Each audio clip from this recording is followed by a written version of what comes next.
Selamat pagi. Hari ini saya akan membahas soal latihan penilaian akhir tahun SMP. Ya, soal penilaian latihan soal penilaian akhir tahun. Nomor satu, katrol. Nah, ini dinamika partikel yang pertama ya.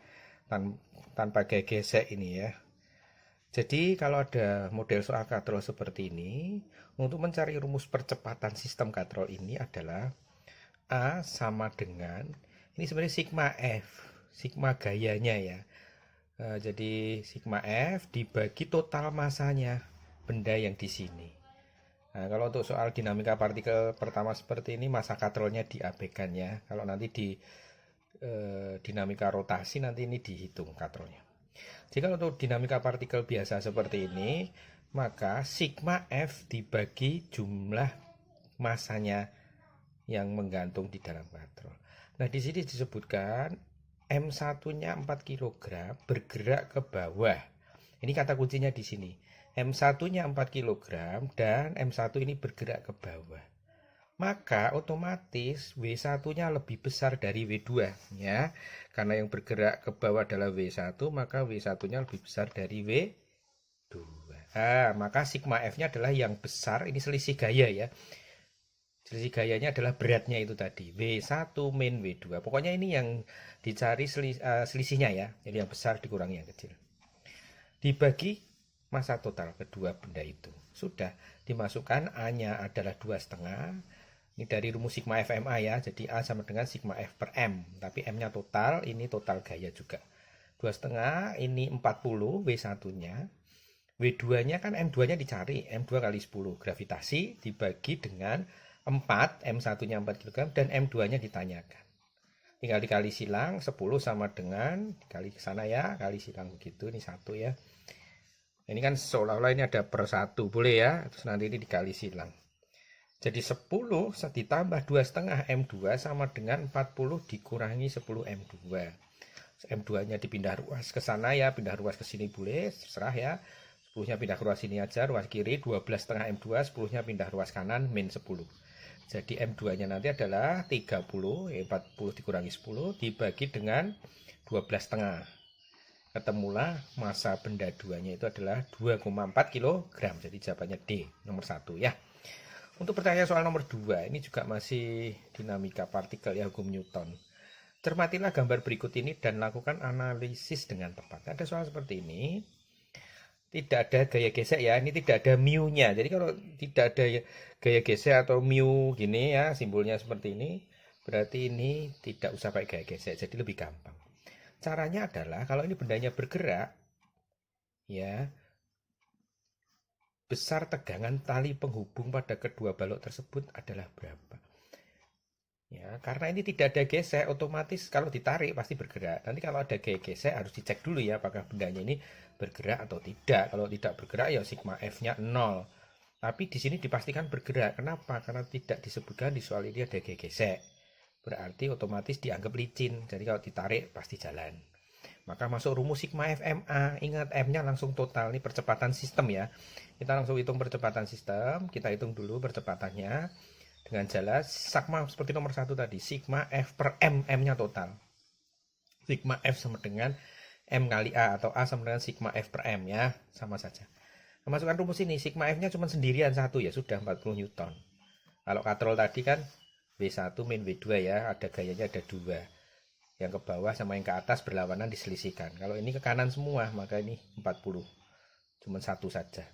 Masanya jangan lupa dijumlah 2 plus 8. Udah begitu caranya. Maka ketemulah percepatannya adalah 40 dibagi 10 ya, 4 meter per sekon kuadrat. Nah, ditanyakan tegangan tali. Untuk mencari tegangan tali, ini boleh dilihat benda 1, boleh dilihat benda 2. Cari saja yang gayanya sedikit. Nah, dalam hal ini benda 1 ya. Jadi benda 1 ini kalau digambar tuh yang gambarnya seperti ini.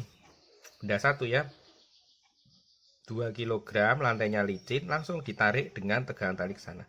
Jadi seolah-olah gambar ini saya putus di sini gitu loh.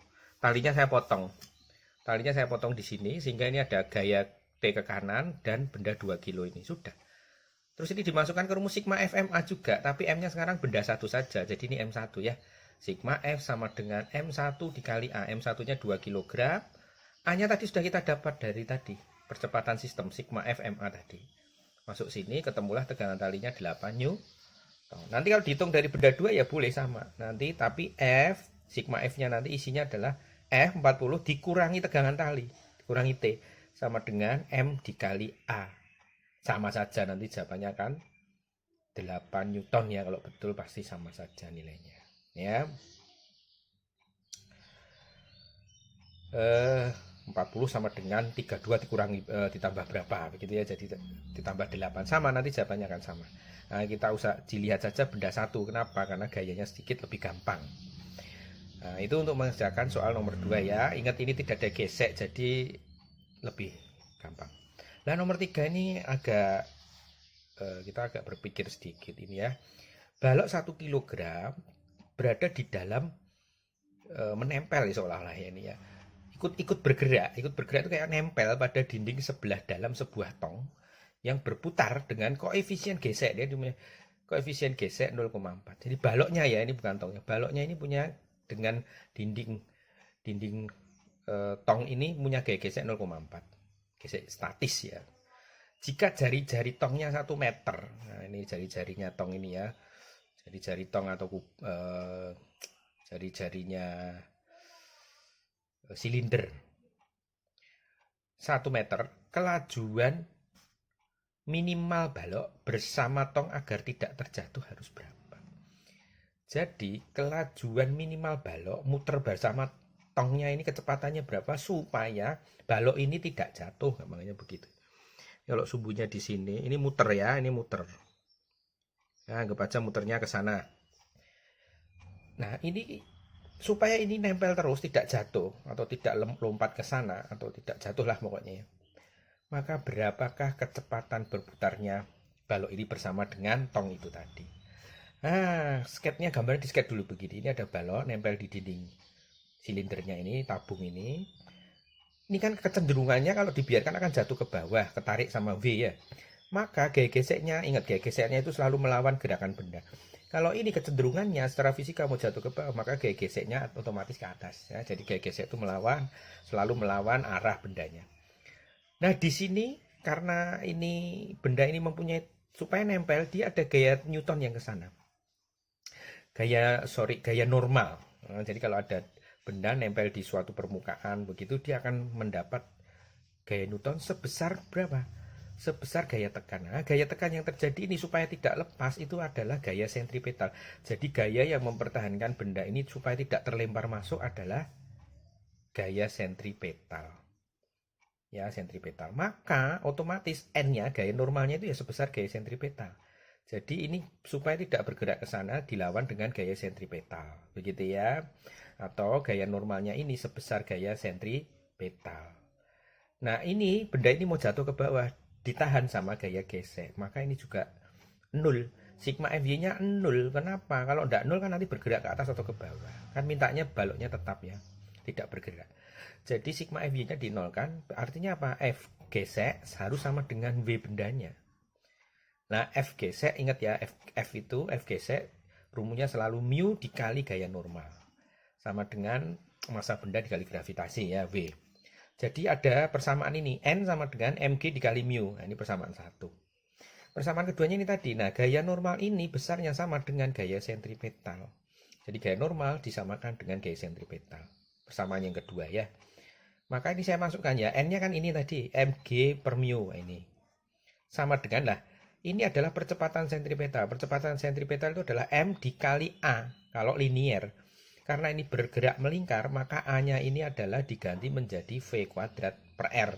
Ini adalah percepatan sentripetal. Nah, ini dihafalkan saja ya, bahwa gaya sentripetal rumusnya adalah kalau linier M kali A, kalau sentripetal M kali A-nya diubah menjadi V kuadrat per R. Ini kalau kalian belajar semester 1 sudah tahu ya, percepatan gaya sentripetal kan sudah pernah dibahas, saya sudah sempat mengajar juga itu. Nah, V, nah ini tinggal dicoret M-nya, ini V kuadrat G mu R, tinggal dikali silang, sehingga GR dibagi mu, itu sama dengan V kuadrat. V kuadrat sama dengan G dikali R dibagi mu.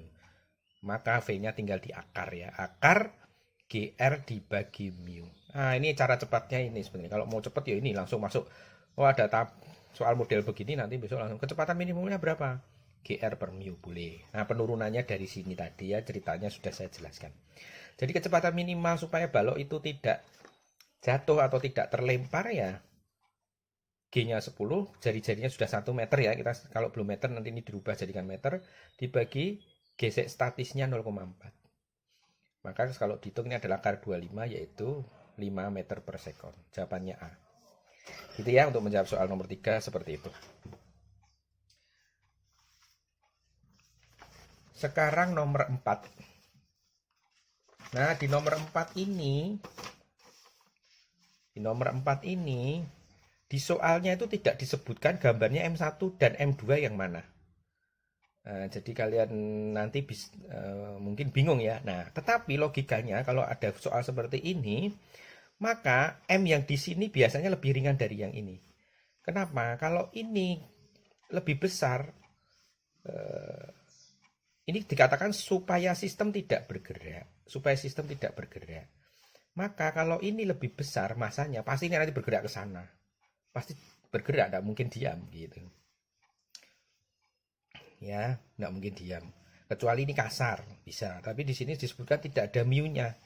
Maka bisa dipastikan massa yang ringan yang ditaruh di sini. Nah, ini ya, maka ini saya kasih di sini M2-nya, di sini M1 ya. Kalau sistem seperti ini, ingat kalau ini licin maka biasanya yang berat ada di sini. Supaya diam, sistemnya diam ya, supaya berimbang ya. Kalau tidak ya nanti pasti jalan ke sana. Nah, ini saya misalkan yang di sini M2 mestinya seperti itu soal ini ya. 6 kilo, yang 10 kilo di sini. Supaya diam, dia ditanyakan nanti sudutnya ini berapa. Ya, berapa nilai sudut alfanya. Nah, perhatikan teman-teman, kalau kamu mengerjakan soal benda miring seperti ini, dinamika partikel, maka ingat nilai gaya yang turun di sini adalah selalu dapat sin-nya. Ya, dapat sin. Ini sebenarnya bisa saya jelaskan tapi nanti panjang. Nah, ini sementara dihafalkan saja. Bahwa gaya yang ke bawah ini selalu dapat sin alfa. Artinya V sin alfanya. Karena kan sudutnya di sini. Sudutnya di sini alfa, nanti kalau ini ditarik begitu ya, nanti alfanya pindah ke sana. Ini saya tarik tegak lurus ya, gini. Ini alfanya pindah ke sini. Ya pindah di sini alfa ini. Ini alfa, jadi ini dapat sin. Nanti yang ke sini dapat cos. Nah, cos ini nanti, cosnya ini nanti untuk mencari gaya normal biasanya begitu ya. Karena ini tidak ada geseknya, biasanya gaya normalnya ini tidak terpakai. Ya gaya normal itu dipakai kalau nanti permukaan bidangnya kasar. Karena ini tidak disebutkan di soal berarti ini dianggap licin. Maka yang dipakai cuma ini. W sin alfa. Yang isi ini adalah W2. Nah, langsung masuk supaya diam atau sistem tidak bergerak. Berarti minta sigma F-nya 0. Ya, imbang tidak bergerak. Lah sigma F-nya berarti apa supaya 0? W2 ini tarik-menarik dengan ini toh, tarik-tarikan. Nah, supaya diam maka kekuatan W2 ini harus sama dengan M1 atau V, M1G, V sin alfa. Logikanya sederhana seperti itu. Jadi supaya sistem ini diam, maka gaya yang narik ke bawah dengan gaya yang menarik ke bawah sini, sama ke bawah ke sana, harus sama. Nah, logikanya gitu. Makanya akan diam. Nah, maka ini disamakan ya. W2 akan sama dengan M1G sin alfa. Masukkan M-nya yang 2 tadi 6 kali 10. M1-nya tadi saya ambil yang 10 kali 10 sin alfa.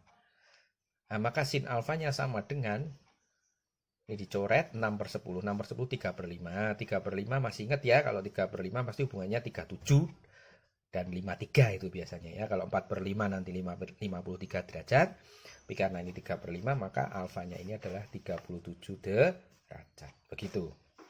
Untuk menjawab soal nomor 4 ya. Nomor 5. Nah, ini mirip-mirip dengan balok yang ada di dalam silinder yang berputar tadi. Tong yang berputar tadi. Nah, ini ada balok, masanya 8 kg ya. Masanya 8 kg. Ya.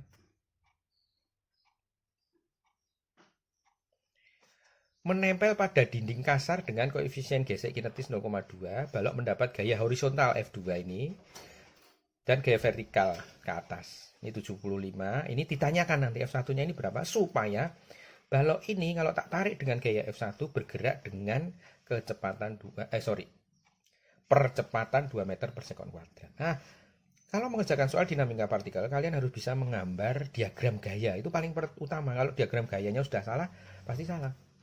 Nah, ini karena ada gesekan kinetis. Nah, ini. Maka pasti di sini kasar. Kalau kasar nanti gaya normalnya ini dipakai. Ingat ya, kalau ini ditekan, maka balok ini mendapat tekanan dari dinding sebesar N. Yang besarnya sama dengan yang menekan F2, gitu ya. Jadi N dan F2 ini adalah hukum Newton 3 aksi reaksi. Kalau saya tekan, ini akan sama. Ya, sigma Fy-nya ini, sigma Fx-nya sekarang ini 0. Kanan dan ke kiri 0. Karena kalau tidak 0 nanti dia bergerak ke sana, jatuh. Ya, toh. Jadi karena ini ditekan, sama. Benda ini tidak bergerak secara ke kanan ke kiri, maka arah X-nya ini 0. Nanti sigma Fx-nya di 0 kan ya. Lah ini kan ditarik ke atas, berarti arahnya nanti mintanya kan bergerak ke atas dengan percepatan 2 meter per sekon kuadrat. Maka gaya geseknya yang terjadi adalah ke bawah. Nah, ingat ya, gaya gesek selalu melawan gerakan benda. Gerakan ke kanan saya ke kiri, ke atas saya ke bawah. Kalau bendanya saya gerakan ke bawah, gaya geseknya ke atas, begitu ya. Jadi ini ibaratnya anak bandel. Gaya gesek itu kalau kamu ingat ya, anak bandel ini selalu melawan gitu ya. Sorry ya kalau anak bandel kan kadang sukanya melawan. Nah, ini V ke bawah, selalu ke bawah ya, dan F gesek. Nah, diagramnya seperti ini dulu, harus ngerti. Kalau sudah, karena ini mintanya kan bergerak, ingat ya, kalau bergerak masuk sigma FMA gitu aja kalau mau ngerjakan dinamika partikel. Kalau kata soalnya diam, maka sigma F-nya dinolkan semua, sigma Fy dinolkan. Nanti ketemu persamaan, tinggal disubstitusi. Biasanya begitu cara mengerjakan. Nah, karena ini bergerak, masuk ke sigma FMA. Nah, yang penting sigma F-nya ini apa? Ingat, sigma F ini adalah, kalau kita ngomong sigma FMA, maka diagram gayanya dilihat geraknya benda. Geraknya benda kan atas bawah gini. Ya, atas bawah begitu. Maka sigma F-nya ini isinya ya yang atas bawah atau yang vertikal ya. Maka F1 harus, F1 gayanya ya, sigma gayanya ke atas kita anggap plus searah gaya, searah gerakan benda. F1 min F gesek min V. Sama dengan M dikali A-nya. Masanya 8, bergerak dengan percepatan 2 pengennya ya. 16 berarti ya. Maka F1-nya berapa? Ya tinggal dipindah ruas. 8 kali 2, 16 ditambah F gesek. Nah, F gesek itu selalu rumusnya mu N. Nah, ini. Kalau ada kata-kata kasar atau muncul koefisien gesek, maka N itu mesti diperlukan. Sehingga kamu harus cari dulu nilai N ya. Karena nilai N ini bisa berubah berbeda-beda tergantung bentuk permukaannya miring atau lurus atau kasar dan sebagainya. Ditekan dengan gaya atau tidak dan sebagainya ya. Ditambah dengan V, V-nya M kali G. Masukkan saja ya, 16, mu-nya 0,2. Nah, N-nya berapa? N-nya sebesar F2 karena ini ditekan sebesar F2, maka N-nya melawan sebesar F2 juga 75 Newton. Ditambah M kali G 8 kali 10. 16 ditambah ini 15 ditambah 80 ketemu jawabannya 111 Newton. Gitu ya. Itu untuk jawaban nomor 5. Nomor 6, ini cuma untuk menghitung gaya Newton saja. Ingat ya, berapa gaya normal itu N besar, yang dialami oleh balok yang masanya 3 kg pada gambar di samping ini. Nah, dia cuma nanyakan gaya normal. Ingat, gaya normal itu selalu tegak lurus bidangnya. Bidangnya ini, maka gaya normalnya selalu tegak lurus ke sana. Nah, ingat ya, kamu gambar diagramnya dulu. Kalau ini N, ini ada F menekan ke bawah 14 Newton, dan benda ini punya berat sebesar V, maka gaya Newtonnya sama dengan apa? Ini kan tidak bergerak, bendanya tidak bergerak ke atas, toh, tidak lompat-lompat. Kalau lebih besar normalnya dia bergerak ke atas ya. Kalau lebih besar ke bawah dia bergerak ke bawah lah. Karena ditahan oleh lantai maka muncul gaya normal. Nah, gaya normal ini sebesar dengan gaya yang ke bawah. Cuma seperti itu. Jadi N-nya nilainya sama dengan apa? F plus V. Ingat ya, gaya ini sigma F. Ini sebenarnya gini, sigma F Y sama dengan 0 gitu ya. Yang ke atas N kita asumsikan plus, yang ke bawah kita asumsikan min F min V begitu loh. Sama dengan 0. Jadi kalau kita pindah ruas kan tinggal N sama dengan F plus V begitu. Ya, jadi nilai N-nya sama dengan F plus V. F-nya adalah 14 Newton, V-nya M kali G. 3 kali 10, 30. Tambah 14, 44 Newton. Nah gitu ya. Ini cuma nyari gaya normal saja. Soal selanjutnya, soal nomor 7.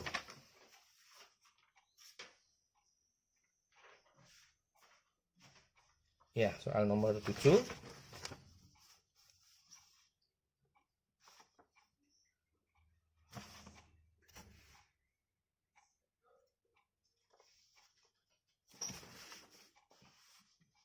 Bentar ya, ini tidak fokus. Nah, ini sudah fokus. Oke. Sebuah balok masanya 5 kg meluncur menuruni bidang miring licin. Nah, jadi kalau licin, maka kalau licin hal seperti gambar berikut. Jika G-nya 10 meter, maka berapa gaya normal benda pada bidang miring tersebut? Nah, ini memang cuma menanyakan gaya normalnya saja seperti nomor 6 tadi. Nah, lihat beda-beda kan, saya tadi bilang. Gaya normal itu beda-beda, tergantung dia letak bidangnya miring atau lurus atau ditekan seperti nomor 6 tadi ada gaya yang menekan. Ini kalau ada gaya juga lagi beda lagi. Jadi dia digambar diagram gayanya baru di sigma F. Y-nya disama dengan K0. Nah, cara menghafalkannya gini. Kalau ini bentuknya bidang miring begini, maka nilai gaya normalnya sama dengan W cos alfanya. Sudah seperti itu. Jadi dihafalkan saja kalau bentuknya bidang miring begini, gaya normal di sini adalah kalau tidak ada gaya ke atas atau ke bawah ya. Jadi kalau tidak ada tambahan gaya, maka bidang miring ini gaya normalnya sebesar W cos alfa. Ya. Kalau ini nanti misalkan ada gaya tekan begini, ini ditekan sebesar F begitu misalkan, ya tinggal ditambahin F. Ingat ya, N-nya ini selalu sama dengan gaya yang menekan ke bawah. Jadi ini mg cos alfa ditambah F kalau ada F-nya ya. Karena di soal ini tidak ada F-nya ya, berarti ini tidak usah dimasukkan. Tinggal ini. Nanti kalau ada F-nya tinggal plus F gitu ya. Bisa tahu ya. Karena tidak ada F-nya ini tidak ada. Misalkan itu tadi ya. Jadi gaya normalnya tinggal V cos alfa mg cos alfa. Nah, di soal ini alfanya tidak digambar, mungkin lepas atau waktu nempel ini soalnya alfanya hilang ya. Alfanya hilang tidak masuk. Kalau tidak ada alfanya nggak bisa dikerjakan. Nah, ini saya misalkan alfanya 30 ya. Nanti kalau di soal ini misalkan alfanya diganti berapa, kita tinggal ganti alfanya. Mg cos alfa 5 kali 10 cos 30. Cos 30 setengah akar 3, maka di sini jawaban nomor 7 ini jika saya misalkan alfanya 30, jawabannya adalah 25 akar 3. Nomor 8. Nah, ini gaya gravitasi. Dua buah benda masing-masing masanya M1, M2 ditempatkan pada jarak R. Gaya gravitasi yang dialami kedua benda mula-mula F1. Jika jarak antara kedua benda dijadikan 2R, maka menghasilkan gaya sebesar F2. Perbandingan antara F1 F2 berapa? Nah, kalau ada gaya gravitasi rumusnya kan G M1 M2 per R kuadrat. Di soal ini masanya tidak disebutkan diganti atau tidak. Berarti pembuat soal meminta dalam mengartikan masanya tetap tidak berubah. Yang diganti cuma jaraknya. Lah kamu ingat, perbandingan gaya gravitasi itu berbanding terbalik dengan kuadrat jarak. Maka kalau yang diganti cuma jaraknya saja, maka perbandingan antara F1 dan F2 sama dengan perbandingan R-nya tapi terbalik ya. Kalau ini F1, F2 di sini R2 per R1 gitu loh. Itu namanya berbanding terbalik. Tinggal dikuadratkan. Jadi F1 banding F2 sama dengan R2 per R1 tapi dikuadratkan karena berbanding terbalik dengan kuadrat jaraknya. Sudah dijadikan 2R. Tadi mula-mula R. Ya, mula-mula R saya jadikan 2R. Jangan lupa 2R-nya itu dikuadratkan. Bukan 2R kuadrat, tapi 2-nya ikut dikuadratkan loh ya. Hati-hati. Nanti jawabannya salah. 2 bagi 1. Lupa kalau 2-nya juga dikuadratkan. Jangan lupa ya, ini 4R kuadrat. R kuadratnya coret. 4 banding 1. Maka perbandingan antara F1 dan F2 adalah 4 banding 1. D. Soal nomor 9. Ada segitiga siku-siku seperti ini. Siku-siku di A ya.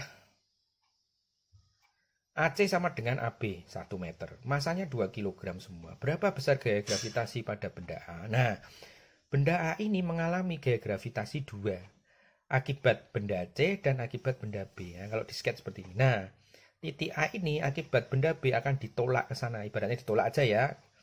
Anggap saja ini ditolak. Harusnya kan ditarik sana. Sama aja lah ya. Ditarik, ditolak lah. Ini biar gampang saja gambarnya, biar kelihatan nanti FA-nya ke sana gitu ya. Jadi Sebenarnya ini ditarik ke sana semua. Ya, sebenarnya lah ya, ini kalau mau bener ya, ini diganti boleh lah, ini ditarik sana sebesar FBA. Ya, gravitasi ya, kayak tarik menarik. Ini ditarik ke sana, boleh ya. Nah, ini adalah gaya gravitasi benda A akibat ditarik benda B. Yang ke sana adalah bacanya begini, gaya gravitasi benda A akibat ditarik oleh benda C. Karena kalau dengan benda kan saling tarik menarik ya. Maka kita hitung dulu FBA dan FAC. FAB ya, A akibat benda B. Gaya gravitasi benda A akibat ditarik benda B. Boleh begitu. BA ya sebenarnya tidak masalah sih. Yang penting kita ngerti artinya ya. Kita cari dulu FAB. FAB rumusnya adalah G M1 M2 per R kuadrat. Ini langsung saya baca di sini ya. Gaya gravitasi rumusnya G itu adalah tetapan gravitasi ya, yang 6,67 itu ya. 6,67 kali 10 pangkat min berapa itu, 34 dan atau berapa itu ya. Nah, biasanya G-nya ini nanti tidak dihitung. Nah, kalau dihitung kan angkanya jelek, 6,67 ya toh. Dikali 2 kali 2, ini kan masanya sama, A dan B sama 2, dibagi R-nya ini jaraknya 1 kuadrat. Jadi 4G. Begitu juga dengan FAC sama. G, ketetapan gravitasi, tidak usah kita ganti angka, dimisalkan G saja. Dikali M1, MC, MA, MC sama 2 semua ini. Dibagi R-nya juga 1, 4G. Nah, jadi FA-nya itu adalah ke sana. Ini resultannya ya. FA-nya resultannya begitu loh.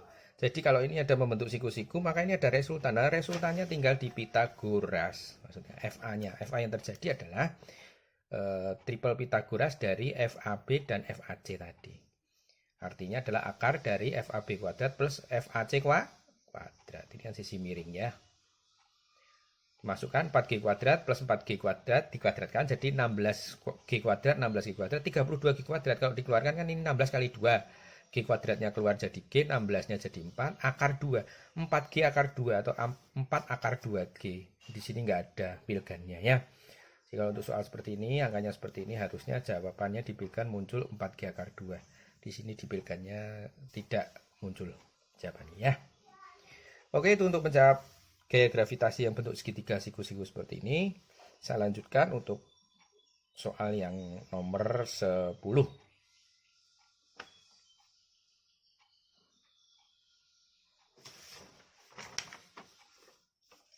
Ya, nomor 10. Sebuah benda di permukaan bumi, itu V ya beratnya, V di permukaan bumi. 80 Newton. Kemudian benda tersebut dipindahkan ke planet lain yang masanya 4 kali massa bumi. Ini masanya planet ya, bukan masanya benda tadi, bukan.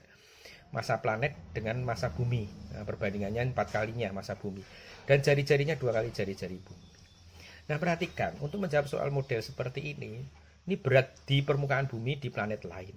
Otomatis akan berubah sesuai dengan kuat medan gravitasi atau percepatan gravitasi di planet itu.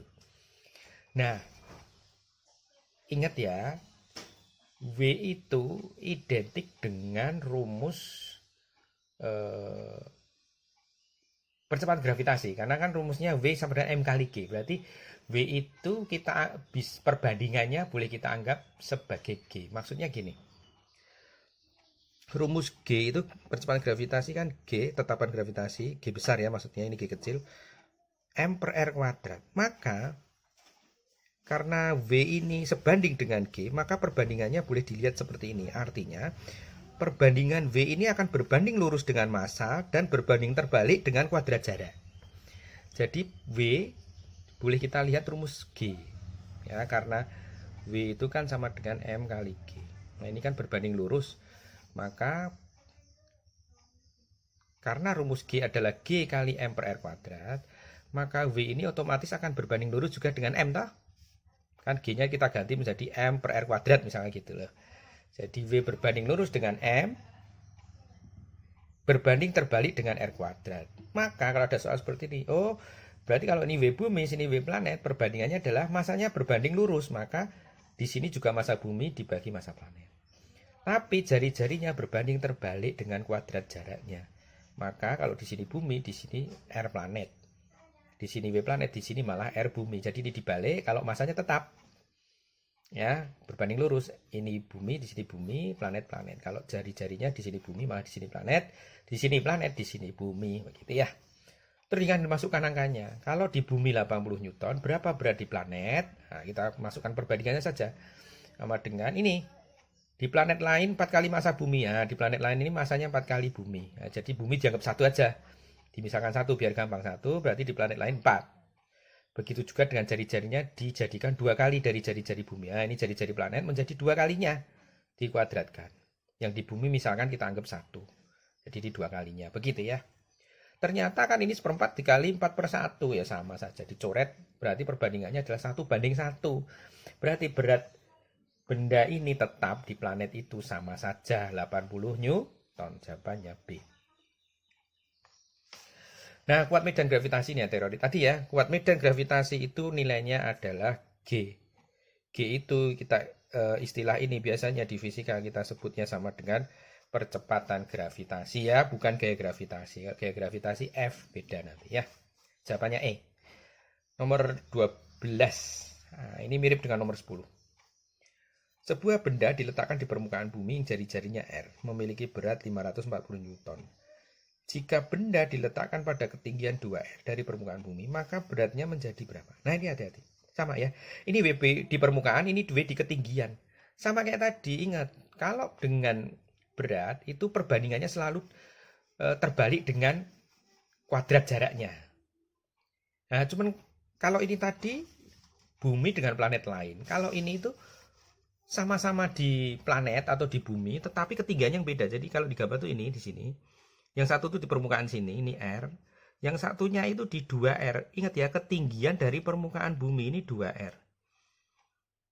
Nah, ketinggian itu selalu dihitung dari pusat bumi. Jadi kalau dia ngomong ketinggiannya 2R dari permukaan bumi, maka kalau dimasukkan di rumus di sini, jarak ini adalah jarak ke pusat bumi. Maka ini jangan dimasukkan 2R saja, tapi plus R, 3R.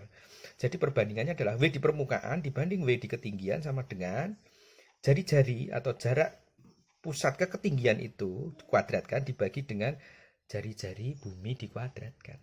Jadi ini jangan masuknya 2R tapi 3R maksud saya gitu ya. Jadi ketinggian dari permukaan bumi, perbandingan R di sini selalu diukur dari pusat bumi. Jadi kalau R ini kan dari pusat bumi juga nih ya. Maka ketinggian ini juga harus diukur dari pusat bumi. Kalau ketinggiannya 2R dari permukaan, maka dari pusat dia 3R gitu ya maksudnya. Biasanya salahnya di sini. Nanti biasanya kalau udah ngerti ini masukkannya 2R kuadrat ya, jadi salah nanti. Di sini jawabannya ada nanti kalau mau masukkan 2R ya. Ada kalau dimasukkan 2R nanti ada. Ya, kalau dibagi 4 berapa ini? Dibagi 4, 1, 11. Ada enggak ya? Nah, kalau nggak ada sih mending ya, kalau ada takutnya nanti salah. Kadang-kadang kalau pembuat soalnya agak susah gitu ya, nanti ini jawaban yang kalau ini 2R dimunculkan di sini. Jadi kadang-kadang kita salah, nggak sadar, wah ada jawabannya, merasa betul. Nah ini 3R ya, ingat ya. Jadi ini 500, ini adalah 9R kuadrat, ini R kuadrat dicoret, 9 banding 1, maka WH-nya tinggal dikali silang lagi, 540 dibagi 9, 60 Newton. Begitu ya. E jawabannya. 13 cuma teori ya. Gaya gravitasi antara dua buah planet sebanding dengan kuadrat jarak. Ingat ya, rumus gaya gravitasi adalah G, ini tetapan gravitasi, dikali M1, M2 per R kuadrat. Sebanding dengan kuadrat jarak, salah. Berbanding terbalik dengan kuadrat jarak. Nah, nomor 3 ini yang betul. Ya. Berbanding terbalik dengan kuadrat jarak, bukan berbanding lurus, salah ya. Sebanding dengan kuadrat massa, massanya tidak ada yang dikuadratkan. Ini M1, M2 ya. Jadi nomor 1 dan 2 salah. Yang betul ada berbanding terbalik dengan jarak dan berbanding lurus dengan perkalian massanya kedua planet itu. Ya, jadi jawabannya 3 dan 4 E. Saya lanjutkan nomor 14. Nah ini perbandingan G itu sama dengan W tadi. Jadi nomor 14 ini dua satelit yang mengitari Jupiter, jari-jari sama. Maksudnya jari-jari satelitnya ya. Sedangkan perbandingan masanya yang berbeda. Jadi satelitnya itu masanya beda tapi jari-jarinya sama gitu loh. Maka perbandingan percepatan gravitasi kedua satelit tersebut berapa? Nah, ingat, percepatan gravitasi ini, kalau model soal perbandingan seperti ini, prinsipnya selalu sama dengan yang V tadi sama. Yang tadi saya jelaskan, V, G sama. Karena V kan rumusnya M kali G. Ya, dia akan sebanding. Jadi, kalau ditanyakan perbandingan G ya sama saja. Dia akan berbanding lurus dengan M-nya, tapi berbanding terbalik dengan kuadrat jari-jarinya. Ya, jadi kita masukkan ke sini. G1 banding G2 akan berbanding lurus dengan masanya. Padahal perbandingan masanya 4 banding 1. Maka percepatan gravitasinya perbandingannya berapa? Yo 4 sama 4 banding 1. Ya, 4 banding 1. Tidak dikuadratkan ya, karena M tidak kuadrat. Kalau R dikuadratkan. Karena ini R-nya tidak masalah, sama, berarti hilang, nggak pengaruh. Yang mempengaruhi hanya masanya saja. Jadi 4 banding 1 yo 4 banding 1 tetap. Ya. Jadi perbandingan percepatan gravitasi satelit 1 dan satelit 2 adalah M 4 banding 1. Nomor 15. Sebuah mobil memperoleh gaya dorong 2000 Newton. Mesinnya menghasilkan gaya 2000 Newton. Jika mobil itu melaju dengan kecepatan 72 km per jam. Nah, ini kita konversi dulu menjadi meter per sekon ya. Dikali dengan 10/36. Jadi ini langsung saya konversi 20 meter per sekon. Daya yang dihasilkan mesin itu berapa? Nah, ingat, P sama dengan V per T. Ingat ya SMP ya. V per T dibolak-balik, P sama dengan V per T. Nah, V ini boleh diganti menjadi F kali S toh. Fs ya, ingat V, Fs. Usaha sama dengan gaya dikali perpindahan. Nah, ini muncul S per T. Jarak dibagi waktu. Jarak dibagi waktu ini adalah kecepatan. Jadi untuk mencari daya, boleh langsung pakai rumus gaya dikali dengan kecepatan. Gayanya 2000, kecepatannya 20 meter per sekon ya. Ini jadikan meter per sekon ya, karena gayanya kan dalam kilogram meter per sekon kuadrat ya. Jadi ini harus meter, jangan kilometer per jam. Meter per detik ya. Ketemulah 40.000 watt, jawabannya D. Nah, ini kayak soal SMP nomor 16 ya. Perbandingan energi kinetik adalah setengah M, masukkan saja bro nih, setengah MA VA kuadrat MB VB kuadrat. Setengahnya coret karena ini perbandingan ya. Terus massa benda A 3 kali benda B. A-nya ini dikali 3 kali. 3 kalinya ya, masanya 3 kali, benda B ya, B-nya dianggap 1, A-nya berarti 3 kali. Terus kelajuan benda A setengah kali B ya, B-nya dianggap 1, maka A-nya kecepatannya setengah ya. A setengah kalinya B ini dianggap setengah, ini B-nya dianggap 1 kecepatan. Dikuadratkan jangan lupa ya, rumusnya setengah M V kuadrat. Ya, kita masukkan 3 dikali 1/4 atau 3/4. Nah, inilah perbandingan antara energi kinetik benda A dan B. 3 banding 4, jawabannya A.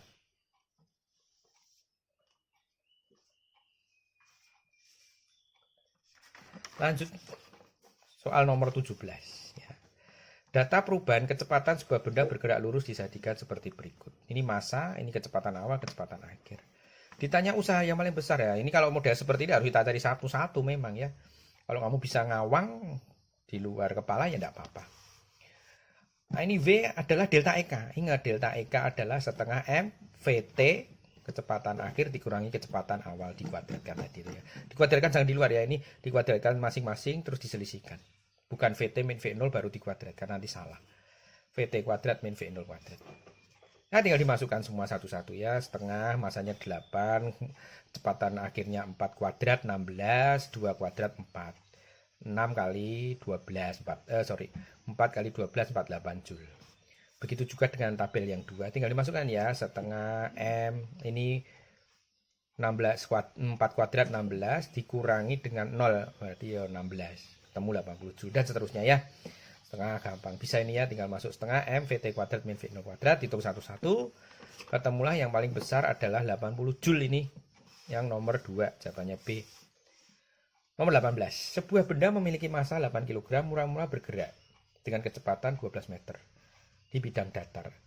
Nah, ini kasar, energi kinetisnya 0,3. Dengan menggunakan konsep usaha energi, tentukan jarak yang ditempuh benda hingga berhenti. Saya sketch dulu gambarnya ya. Ini ada benda bergerak dengan kecepatan mula-mula adalah 12 meter per sekon. Sampai nanti dia berhenti, karena ini kasar. mula-mula bergerak kalau kasar, meskipun tidak ada gaya yang menahan ini supaya berhenti. Tapi kan ini ada gaya gesek. Nah ingat ya, gaya gesek selalu bandel tadi melawan benda. Kalau bendanya ke kanan, geseknya ke kiri. Lah karena ini dilawan terus sama gaya gesek, karena ini disebutkan koefisien gesek ya, berarti lantainya kasar, energi kinetisnya 0,3. Di sini mu-nya 0,3. Maka lama-lama benda itu akan berhenti, misalkan di sini. VT-nya 0 ya toh. Ini V0-nya 12. Berhenti, diam di sini. Lah ini jaraknya berapa sampai berhenti tadi? Maksudnya begitu. Ya kita gunakan rumus usaha, konsep usaha. Berarti ini pakai rumus ini. W sama dengan delta EK tadi sama. W adalah delta EK. Nah, W-nya apa? Fs, tapi F-nya kan tidak ada. F-nya cuma gaya gesek. Jadi WFS sekarang F-nya saya ganti gaya gesek. Karena ini kan tidak ada misalnya gaya yang mendorong ke sana. Tidak ada. Gayanya itu dia akan berhenti karena kekasaran lantai, yaitu gaya gesek ya. Jadi karena tidak ada ya sudah, F-nya ini tok. Gaya gesek dikali S akan sama dengan energi. Ini kan energi, usaha energi. Sama dengan energi, perubahan energi kinetiknya. Sama kayak tadi, setengah M VD kuadrat min V1 kuadrat. Masukkan ya, ini ingat ya, gaya gesek selalu mu kali N kali S sama dengan setengah, masanya 8. Nah, VT-nya mula-mula 12 sampai akhirnya diam, berarti 0. Tinggal dimasukkan ya, 0,3 koefisiennya, masanya 8, G-nya 10, S setengah kali masanya 8 kali 1, 4, 4. 12 kuadrat tadi maksudnya, kurangi 0. Nah, dicoret 72 dibagi 0,3 ya. Ini 0,3 kan 3. 0,3 kali 10, 3. 72 bagi 3 adalah 24 meter. Oh, berarti benda ini dengan kecepatan 12 meter per sekon dengan koefisien 0,3 akan berhenti setelah menempuh jarak 24 meter. Jawabannya C. 19. Sama saja ya. Sebuah meja 10 kilo. Mula-mula diam. Nah, ini berarti mula-mula diam ya. Didorong 3 sekon. Selama 3 sekon bergerak lurus dengan percepatan. Nah, kalau ada percepatan berarti ini geraknya GLBB. Berubah beraturan ya, 2 meter per sekon kuadrat. Besarnya usaha yang terjadi adalah, nah, inilah lihat lagi ya. Masukkan ke rumus segini. W sama dengan Fs, masuk ke sini aja lebih cepat nanti ya. Sebenarnya bisa masuk ke delta EK, bisa, tapi kamu harus nyari VT-nya ya. Mula-mula diam, V0-nya nanti VT-nya dicari. Bisa, sama saja. Gak apa-apa ya, ini saya lewat sini, boleh. Yang penting konsep usahanya ketemu ya. WFS. Nah, F itu apa rumusnya? M kali A. Nah, S-nya ini pakai gerakan GLBB. Rumus S adalah V0T plus setengah T kuadrat. Masih ingat ya. Tapi V0-nya ini 0 kali T, karena V0-nya kan diam. Mula-mula diam, 0, ini 0. Jadi kalau ini saya kali langsung ke sana, rumus W-nya berubah menjadi setengah M A kuadrat, A kali A kuadrat, T-nya kuadrat. Jadi untuk model soal seperti ini, tinggal WFS, S-nya diganti V0T plus setengah T kuadrat, V0T-nya 0. Jadi muncul rumus cepatnya ini sebenarnya, setengah M A kuadrat T kuadrat. Boleh masuk, setengah massa 10, A-nya 2 kuadrat, percepatannya, T-nya 3 dikuadratkan, 9. Jadi dicoret saja ini 10, 5 kali 4, 20 kali 9, 180 Joule, jawabannya C. Soal nomor 20. Ini juga teori saja, ini kayak SMP ya, sudah SD juga pernah nih ya. Energi cahaya matahari dimanfaatkan sebagai pembangkit listrik, disebut sel surya ya, panel surya itu. Jawabannya C. Nomor 21. Sebuah benda setengah kilo dilempar ke atas dengan kecepatan awal 20 meter per sekon. Besar energi kinetik saat ketinggiannya 10 meter. Jadi ini dilempar mula-mula dari sini dengan kecepatan 20 meter per sekon. Sampai di sini ketinggian 10 meter. Nah, di sini V energi kinetiknya berapa? Maka kita harus tahu kecepatan di sini. Nah, nanti kalau kecepatannya sudah tahu, tinggal masuk rumus setengah mv kuadrat. Caranya pakai rumus GLBB sama, dilempar ke atas. Ini main ya, ingat, karena dilempar ke atas kan diperlambat. Ya, ditarik gaya gravitasi ke bawah, maka lama-lama kan nanti ini diam, berhenti terus turun lagi ke bawah. Nah, ini berarti arah ke atas itu rumusnya pakai main, kayak diperlambat seolah-olah ya, diperlambat oleh gaya gravitasi. Nah, pakai rumus yang GLBB yang ini, VT kuadrat sama dengan V0 kuadrat plus minus 2 GH. Ya, kalau mendatar 2 AS ya, A kali percepatan kali jarak. Nah, karena ini ketinggian maka pakainya A-nya jadi G, jaraknya jadi H. Jadi VT kuadrat sama dengan V0 kuadrat min 2G H. Ya. Ini kalau Kalau di EGLBB yang rumusnya yang ini sebenarnya VT kuadrat sama dengan V0 kuadrat plus minus 2 AS itu ya. Plus ini untuk dipercepat, diperlambat. Karena ini gaya ke atas diperlambat min. A-nya percepatan ini kan kalau gayanya horizontal ini. Kalau ini vertikal, A-nya kan selalu tetap gaya gravitasi bumi. Ya, ini untuk vertikal, ini untuk horizontal. A-nya percepatan, ini jarak. Ini percepatannya jadi tetap terus percepatan gravitasi ya. Jaraknya jadi ketinggian. Gitu. Masukkan ya. V0-nya tadi mula-mula 20 kuadrat dikurangi 2 kali 10 G-nya, ketinggiannya 10. Maka di ketinggian 10 meter ini kecepatannya adalah 200 meter per sekon. Nah, itu kecepatan kuadrat masihnya. Ini tidak usah diakar. Karena kan nanti masuknya dalam kuadrat juga. Maka EK di sini berapa? Oh, saya tahu. VT-nya akar 200. Maka EK-nya adalah setengah M dikali VT kuadrat. VT kuadrat ini kan ini 200 masuk. Setengah masanya setengah juga. Jadi seperempat dikali 200 adalah 50 Joule. Jadi hanya 50 Joule. Nah, itulah pembahasan latihan PAT yang saya bahas hari ini. Supaya bermanfaat, maka silakan belajar dengan baik. Kalau masih ada permasalahan boleh tulis di komen. Nanti saya kasih penjelasannya lebih lanjut. Dan jangan lupa subscribe video ini, like ya, di subscribe, dan video ini silahkan di like, komen yang baik, atau pertanyaan boleh, supaya saya boleh terus bersemangat untuk membahas soal-soal yang kalian berikan, supaya kalian bisa belajar fisika dengan baik, fisika ataupun matematika dengan baik. Terima kasih, selamat pagi, Tuhan memberkati.